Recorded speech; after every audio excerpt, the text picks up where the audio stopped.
우리 다 같이 기도하심으로 토요일 아침 예배를 시작합니다. 참 좋으신 아버지 하나님, 이번 한 주간도 성령으로 우리와 함께 해주시고 여기에 이르게 해주셨음을 감사합니다.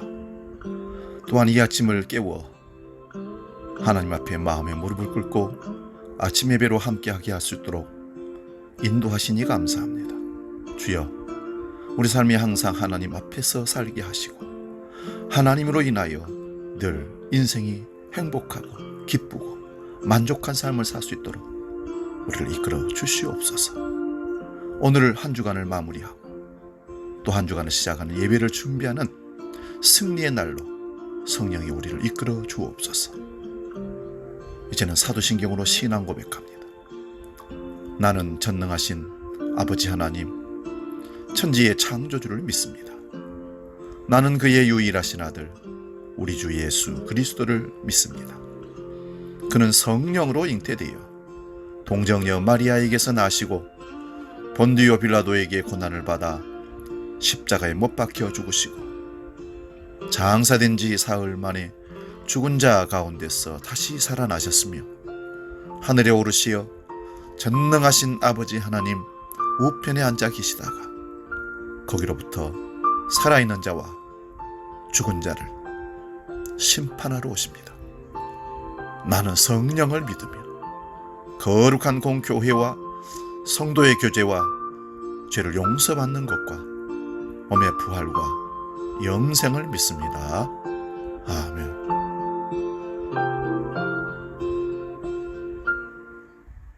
찬송가 371장 구주여 광풍이 불어 함께 찬송하고 말씀 나누겠습니다.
아침 우리에게 주시는 말씀이 있습니다. 신약성경 마태복음 8장 23절에서 34절 말씀입니다.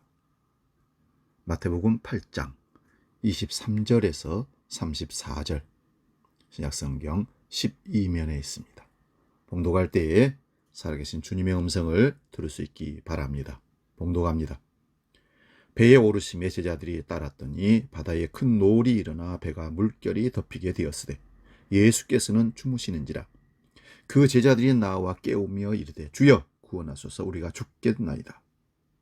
예수께서 이르시되 어찌하여 무서워하느냐, 믿음이 작은 자들아 하시고 곧 일어나사 바람과 바다를 꾸짖으시니 아주 잔잔하게 되었거늘 그 사람들이 놀랍게 여겨 이르되 이가 어떠한 사람이기에 바람과 바다도 순종하는가 하더라. 또 예수께서 건너편 가다라 지방에 가시매 귀신 들린 사람 둘이 무덤 사이에서 나와 예수를 만나니 그들은 몹시 사나워 아무도 그 길로 지나갈 수 없을 지경이더라. 이에 그들이 소리질러 이르되 하나님의 아들이여 우리가 당신과 무슨 상관이 있나이까, 때가 이르기 전에 우리를 괴롭게 하려고 여기 오셨나이다 하더니 마침 멀리서 많은 돼지떼가 먹고 있는지라 귀신들이 예수께 간구하여 이르되 만일 우리를 쫓아내시려면 돼지떼에 들여보내 주소서 하니 그들에게 가라 하시니 귀신들이 나와서 돼지에게로 들어가는지라 온 떼가 밭비탈로 내리달라 바다에 들어가서 물에서 몰사하거늘 치던 자들이 달아나 시내에 들어가 이 모든 일과 귀신 들린 자의 일을 고하니 온 시내가 예수를 만나려고 나아가서 보고 그 지방에서 떠나시기를 간구하더라. 아멘. 오늘 봉독한 이 말씀으로 주님을 깨우라, 이런 제목으로 말씀을 상고합니다. 주님을 깨우라는 말씀은 예수님이 늦잠을 주무시거나 게을러서 잠만 주무신다는 것이 아니라 우리가 신앙의 삶에 나태하고 바쁘고 정신없어서 주님을 잃어버린 삶에서 주님을 기억하고 찾으라는 말씀이기도 합니다. 한마디로 신앙 삶에 정신을 차리라는 말씀입니다. 주님은 말씀 사역을 마치신 뒤에는 실제적인 훈련을 항상 행하셨습니다. 말로만 믿으라, 말로만 전도하자 하지 아니하시고 스스로 앞장서서 가자고 하십니다. 이 길은 내 의지로 가는 길이 아닙니다. 내가 오고 싶어 온 것도 아니고 가고 싶어 가는 것도 아닙니다. 주님은 제자들을 자신들도 좀처럼 가지 않는 지역으로 가자고 하시니 순종하는 마음으로 건너편으로 갑니다. 가자고 하시니 간 것입니다. 제자들은 건너편에 건너가서 어떤 일이 있을지 전혀 생각하지 못하고 주님 명령을 따라 그냥 갈 뿐입니다. 가버나움에 가까운 서안의 갈릴리는 사람이 있고 마을이 있고 푸른 초목이 있고 생산이 풍족한 아름다운 땅입니다. 제자들은 차라리 내가 살던 고향에서 가족과 친구들과 살면 이 고생 안 하는데 왜 주님은 하필 우리를 선택해서 이런 곳에 가자고 하시는 걸까? 건너편에는 귀신에 사로잡힌 두 사람이 무덤 사이에 거하면서 고통당한 버림받은 한 사람으로 살고 있습니다. 예수님은 귀신 들린 그 사람들을 고치고자 갈릴리 호수를 건너서 그들이 머물고 있는 무덤이 있는 곳으로 찾아가십니다. 예수님은 한 생명을 이처럼 천하보다 귀하게 여기시는 분이십니다. 비록 귀신 든 사람일지라도 아무 보잘것없는 나를 찾아와 주시고 불러주신 분이 우리 주님이십니다. 한 마리 길 잃은 양을 찾듯이 주님은 99마리 양을 기뻐하시는 것도 중요하지만 잃어버린 한 마리 양을 찾고 더 기뻐하시는 분이라는 겁니다. 주님은 단지 바다 건너에 귀신 들린 자만을 위해 건너가자고 하신 것이 아닙니다. 주님은 제자들에게 건너편으로 가자 하고 하신 것은 바로 그들을 배움의 길, 훈련의 길로 경험하고 보고 듣게 하려고 그들을 그렇게 데리고 갔던 것입니다. 그런데 제자들이 탄 배에 갑자기 갈릴리 바다에 큰 노을이 일어나더니 배에 풍랑이 치고 물이 들어와서 가라앉게 되는 엄청난 위험에 처했습니다. 그들은 바다에서 잔배가 굵은 전문 사공들이었습니다. 예수님은 배에서 주무시고 제자들이 힘써 노를 저었지만 거센 풍랑이 한 번에 몰아치니까 그 어느도 속수무책입니다. 아무리 기술이 많고 잔배가 거기서 굵었다 할지라도 강력한 강풍 앞에, 자연의 위력 앞에 속수무책이었던 것이죠. 이것이 곧 우리 인간의 나약한 그들의 모습입니다. 우리 사람의 실력과 과학기술과 전문 지식, 인생의 노하우, 이 모든 것들이 하나님 앞에, 하나님의 권세 앞에는 무력하게 되는 것입니다. 우수리 과학이 발달한 최첨단의 세상이지만 코로나 바이러스로 세계가 멈추고 인간들은 속수무책으로 죽어가고 있는 것이 사실입니다. 사람들이 고난과 역경에 처하게 되면 먼저 내가 가진 모든 것들을 해결하기 위해서 노력합니다. 믿음을 가졌다고 하는 사람들이 병이 생기면 기도하지 아니하고 병원부터 찾고 약부터 찾는 것이 사실입니다. 고난 속에서 우리는 그 사람이 과연 믿음의 사람인지, 정직한 사람인지, 성숙한 사람인지, 미성숙한 사람인지, 불신의 사람인지를 파악할 수가 있습니다. 배가 침몰할 위기에 처하자 그제서야 제자들은 예수님이 생각났습니다. 풍랑이 불고 파도가 쳐서 배에 들어와 죽게 되자 그때서야 주님을 깨우기 시작합니다. 전능하신 하나님의 아들 주님을 찾았다는 거죠. 예수님께 가까이 가서 주님을 깨웁니다. 주여 주여 우리가 죽게 되었습니다. 내 안에 있는 주님을 여러분 깨우시기를 바랍니다. 내 능력, 내 지식, 내 경험으로 하려고 했던 모든 것들을 잠재우고 주님을 먼저 깨우는 지혜가, 믿음이, 확신이 우리를 살리게 합니다. 덜 고생하게 합니다. 이제 주께서 주무시다가 일어나셔서 무엇 하십니까? 어찌하여 무서워하느냐? 믿음이 작은 자들아. 인간은 유한한 존재로 태어났습니다. 사람은 자신이 아무것도 아님을 인정하려 하지 않습니다. 사람은 모든 것을 할 것처럼 교만과 자기 자신을 의지하는 것이 사실입니다. 선악과를 따먹고 에덴 동산에 추방된 아담과 하와는 이제부터는 자기 자신이 자기의 주인이 되어서 자기를 이끌어가는 교만한 사람으로 바뀌게 됩니다. 이것이 인간의 죄악성입니다. 하나님을 의지하기보다는 인간의 우술과 과학과 사람의 지혜와 경험을 의지하는 잘못된 우리의 모습들, 물론 다 버리라가 아니라 먼저 하나님을 찾는 지혜로움이 있어야 된다는 것입니다. 인간은 바벨탑을 쌓았습니다. 하늘까지 높아지려 했습니다. 세상을 정복하려고 합니다. 과학기술을 숭배하고 교육을 과신합니다. 역사를 분석하고 사람을 분석하면서 미래를 예측하려고 합니다. 세상은 우리에게 할 수 있다, 긍정의 힘을 믿으라고 합니다. 자신을 능력자로 보이고 싶어하고 의미 있는 성과를 거두려고 합니다. 또 사람은 사람을 바꾸려고 합니다. 남편을 바꾸고 아내를 바꾸고 아이를 바꾸고 역사를 바꾸고 교회를 바꾸고 국가와 사회를 바꾸려고 노력합니다. 과학기술도 중요하고 교육도 중요합니다. 세상을 바꾸려는 노력, 모든 노력 높이 평가 받아들입니다. 그러나 우리는 거대한 대양의 작은 물컵과도 같이 아주 작은, 의미 없는 작은 부분임을 인정해야 합니다. 인간은 무지합니다. 내일을 알지 못합니다. 결국 포기하고 넘어지고 약해지는 존재입니다. 결국 모든 것을 이루시는 분은 우리 하나님이십니다. 사건을 통하여 주님이 우리에게 가르치는 것은 유일하시고 전능하신 하나님을 알라는 것입니다. 그 외에 어떤 것에 매이지 않고 담대한 믿음을 갖기를 원합니다. 모든 것의 모든 것, 물질에 자유한 자, 온갖 매이기 쉬운 많은 것들로부터 자유한 사람, 믿음으로 섬기는 자가 되시기를 축원드립니다.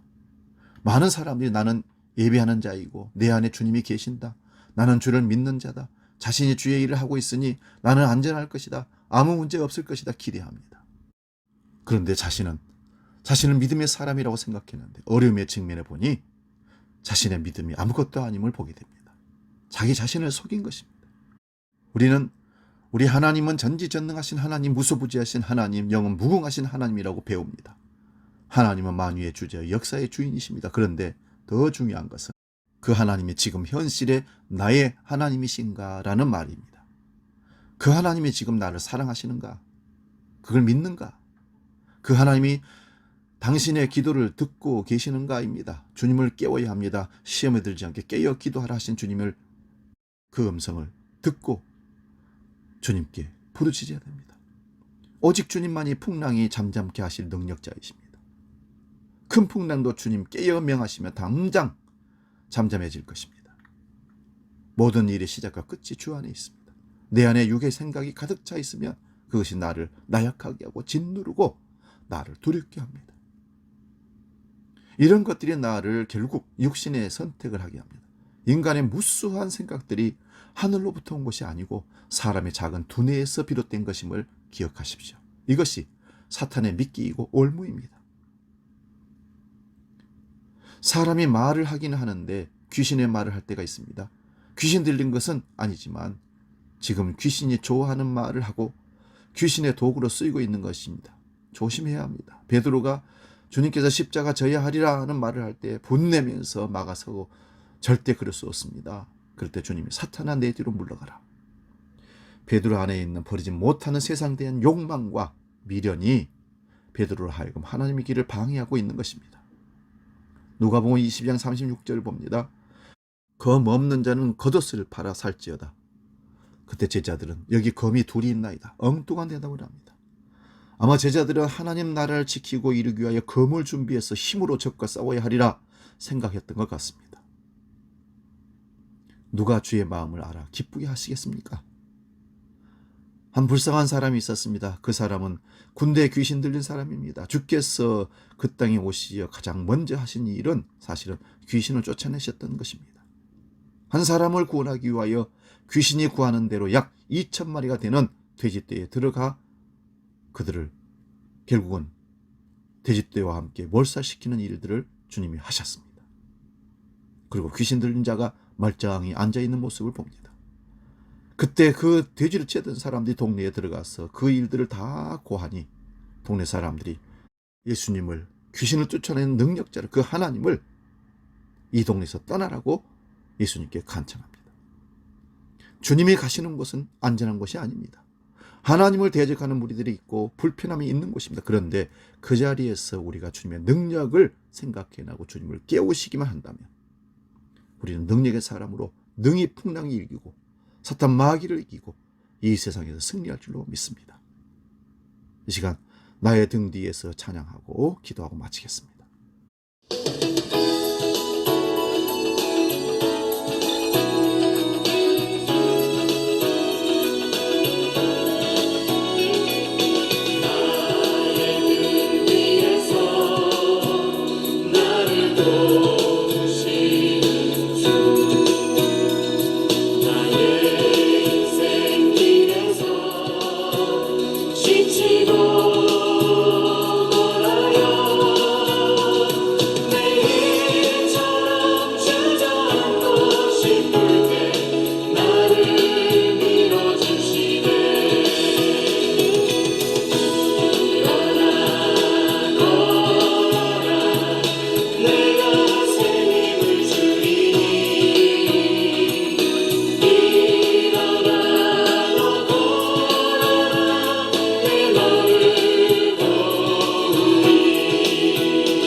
기도합니다. 하나님, 우리를 이렇게 세워주시고 우리를 능력의 하나님의 사람으로 사용하여 주옵소서. 그러기 위해서 우리가 날마다 우리 속에 우리 스스로가 게을르고 나태하고 확신 없는 믿음 가운데 주님을 잃어버린 주님이 주무심을 깨워서 이제 하나님의 능력의 사람으로 벌떡 일어나 주의 길을 가기를 원합니다. 우리를 붙잡아 주옵소서. 불쌍히 여겨 주옵소서. 이제는 우리 주 예수 그리스도의 은혜와 아버지의 크신 사랑과 성령님의 감동, 교제, 역사 충만케 하시며 아침 예배로 주께 영광 돌리며 나아가는 모든 믿음의 사람들 머리 위에, 가정과 자녀들과 생업과 일터 위에, 섬기는 교회 위에, 영원히 함께 계시기를 간절히 축원하옵나이다. 아멘.